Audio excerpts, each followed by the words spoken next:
नमस्कार, आप देख रहे हैं दी एंगल। मैं हूं आपके साथ एकता राठौर। चलिए नजर डालते हैं इस वक्त की सुर्खियों पर। नीट यूजी अभ्यर्थियों को सुप्रीम कोर्ट की तरफ से बड़ी राहत, एनटीए को परिणाम जारी करने के दिए निर्देश। जैतारण के निम्बोल पहुंचे सीएम अशोक गहलोत, कांग्रेस कार्यकर्ता मोहब्बत सिंह के निधन पर जताई संवेदना। विश्व के तीसरे सबसे बड़े क्रिकेट स्टेडियम का निर्माण कार्य हुआ शुरू, आरसीए अध्यक्ष वैभव गहलोत ने किया भूमि पूजन। श्रीगंगानगर और जयपुर में इनकम टैक्स की कार्रवाई, छापेमारी से मचा हड़कंप। नीट यूजी 2021 में सम्मिलित हुए 16 लाख से अधिक अभ्यर्थियों को सुप्रीम कोर्ट की तरफ से बड़ी राहत मिली है। कोर्ट ने मामले में सुनवाई करते हुए नीट यूजी का परीक्षा परिणाम जारी करने की अनुमति दे दी। इससे पहले मुंबई हाई कोर्ट ने रिजल्ट जारी करने पर रोक लगाई थी, जिसे सुप्रीम कोर्ट ने पलट दिया है। कोर्ट ने संबंधित एजेंसी एनटीए को रोके गए परीक्षा परिणाम को जारी करने के निर्देश दिए हैं। गौरतलब है कि 27 अक्टूबर को मामले में सुनवाई करने के बाद फैसले को अगले दिन के लिए सुरक्षित रख लिया था। राजस्थान के मुख्यमंत्री अशोक गहलोत पाली के दौरे पर रहे, जहां उन्होंने पाली के निम्बोल गांव में कांग्रेस नेता मोहब्बत सिंह निम्बोल के निधन पर शोक व्यक्त किया। मुख्यमंत्री गहलोत ने परिवारजनों को ढांढस बंधाया। इस दौरान उन्होंने मोहब्बत सिंह के दिए गए योगदान को याद किया। राजस्थान प्रदेश प्रभारी अजय माकन ने भी श्रद्धा सुमन अर्पित किए। इस मौके पर कांग्रेस के सभी बड़े नेता मौजूद रहे। मीडिया से बातचीत करते हुए मुख्यमंत्री अशोक गहलोत ने कहा कि एक समर्पित कार्यकर्ता का चला जाना पूरी पार्टी के लिए अपूरणीय क्षति है। प्रदेश में डेंगू के मरीजों की संख्या लगातार बढ़ती जा रही है। इसे लेकर भाजपा विधायक रामलाल शर्मा ने राज्य सरकार को जिम्मेदार ठहराया है। भाजपा विधायक ने बयान जारी कर कहा कि पीएचसी, सीएचसी सेंटर्स पर डेंगू का इलाज उपलब्ध नहीं होने से लोगों को निजी अस्पतालों में पैसे खर्च कर इलाज करवाना पड़ रहा है। उन्होंने दावा किया कि प्रदेश में किसी भी पीएचसी सेंटर पर डेंगू की जांच की सुविधा उपलब्ध नहीं है, जबकि कुछ ही सीएचसी सेंटर्स पर ही इसकी जांच हो पा रही है। ऐसे में जनता प्राइवेट अस्पतालों में इलाज करवा रही है, जिससे उनकी जेब पर आर्थिक भार पड़ रहा है। उन्होंने ग्रामीण क्षेत्रों में भी इसकी सुविधा उपलब्ध करवाने की मांग की। सीएचसी और पीएचसी, सीएचसी भी कई ऐसी है, पीएचसी के ऊपर तो एक भी डेंगू की जांच नहीं हो रही, लेकिन सीएचसी भी कई ऐसी है प्रदेश की जिनके ऊपर डेंगू की टेस्टिंग भी नहीं हो रही है, और उसकी वजह से प्राइवेट सेक्टर के अंदर जांच कराने से आम आदमी को कई गुना अधिक पैसा देना पड़ रहा है। और आज हालात इस प्रकार के बने हुए हैं कि ब्लड बैंकों के अंदर किट नहीं है, और आज ब्लड बैंकों के संचालक भी अपने हाथ खड़े करते हुए दिखाई दे रहे हैं कि हमारे पास किट उपलब्ध नहीं है।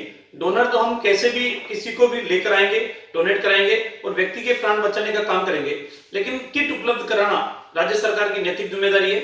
इसलिए मैं चाहूंगा कि इस डेंगू के ऊपर नियंत्रण करने के लिए राज्य सरकार के द्वारा निर्देश जारी किए जाने चाहिए, और तमाम ग्रामीण क्षेत्र के अंदर भी डेंगू अपना पैर पसार चुका है, वहां पर भी फॉगिंग कराई जाए, टेस्टिंग की सुविधा उपलब्ध कराई जाए, और ब्लड बैंकों को ये एसटीपी और आरडीपी किटों की व्यवस्था माकूल करनी चाहिए।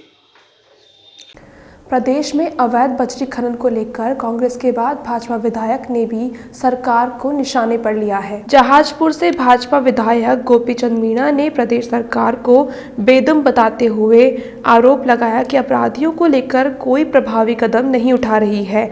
इससे माफियाओं के हौसले बुलंद हैं।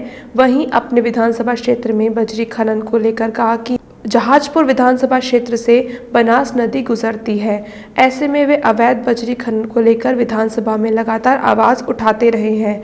उन्होंने बताया कि हाल ही में पार्टी कार्यकर्ताओं के साथ जिला कलेक्ट्रेट पर राज्यपाल के नाम ज्ञापन भी दिया था, लेकिन कोई कार्रवाई नहीं हुई। वहीं बीजेपी विधायक ने राजनेताओं और माफियाओं के बीच गठजोड़ का आरोप भी लगा हुआ है। राजधानी जयपुर में आज से विश्व के तीसरे सबसे बड़े क्रिकेट स्टेडियम का निर्माण कार्य शुरू हो गया है। आरसीए अध्यक्ष वैभव गहलोत ने विश्वकर्मा पूजन कर इसकी शुरुआत की। भूमि पूजन के अवसर पर आरसीए पदाधिकारी भी मौजूद रहे। स्टेडियम में करीब 75,000 दर्शकों के बैठने की क्षमता होगी। यह स्टेडियम अहमदाबाद व मेलबर्न के बाद तीसरा विश्व का सबसे बड़ा स्टेडियम होगा। प्रदेश में आयकर विभाग ने श्रीगंगानगर और जयपुर में राजनीति और कारोबार से जुड़े 2 समूहों पर छापेमारी की। कार्रवाई के दौरान श्रीगंगानगर परिषद सभापति करुणा चांडक के ठिकानों पर छापेमारी की। साथ ही अशोक चाडक के ठिकानों पर भी दबिश दी गई। छापेमारी में जमीन में निवेश के दस्तावेजों से भी बड़े खुलासे हो सकते हैं। गौरतलब है कि इस दौरान 33 ठिकानों पर 250 से अधिक आयकर कर्मी और पुलिसकर्मियों ने छापेमारी की। वहीं छापेमारी की घटना के बाद इलाके में हड़कंप मच गया है। बहरोड थाना क्षेत्र में बीती रात भगवाड़ी गांव में एक युवक की हत्या का मामला सामने आया है। हत्या की सूचना मिलते ही बहरोड डीएसपी मदन लाल रॉयल, थाना प्रभारी प्रेम प्रकाश जाप्ते के साथ घटनास्थल पर पहुंचे और मामले की तफ्तीश शुरू की।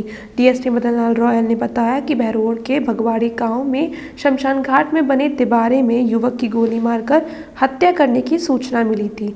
मौके पर जाकर जानकारी मिली कि युवक को सिर में गोली मारी गई थी, जो कि कान के पीछे से पार निकल गई। मृतक के साथ कुछ और युवक भी मौजूद थे। पुलिस उनकी तलाश कर रही है और फोन की डिटेल के आधार पर जानकारी जुटाई जा रही है। वहीं युवक की हत्याओं के कारणों का फिलहाल पता नहीं चल पाया है। उसके अंदर मंजीत विक्रम का जो लड़का है, लोकल भगवाड़ी कला का रहने वाला है, उसकी डेड बॉडी मिली। उसके सर पे एक गोली लगी हुई है जो दूसरी तरफ कान की तरफ से निकली है।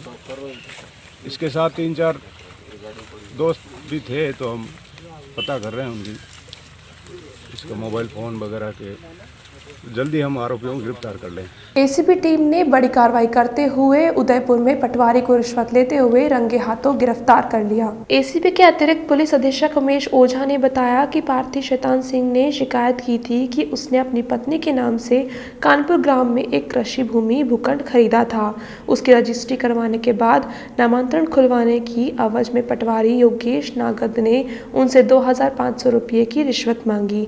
इस पर एसीबी टीम ने ट्रैप की कार्रवाई की। उस दौरान टीम ने पटवारी योगेश नागद को सब सिटी सेंटर में उसके घर में 2500 की रिश्वत लेते रंगे हाथों गिरफ्तार किया। धौलपुर में पंचायती राज चुनाव 2021 और प्रशासन गांव के संग अभियान की समीक्षा बैठक हुई।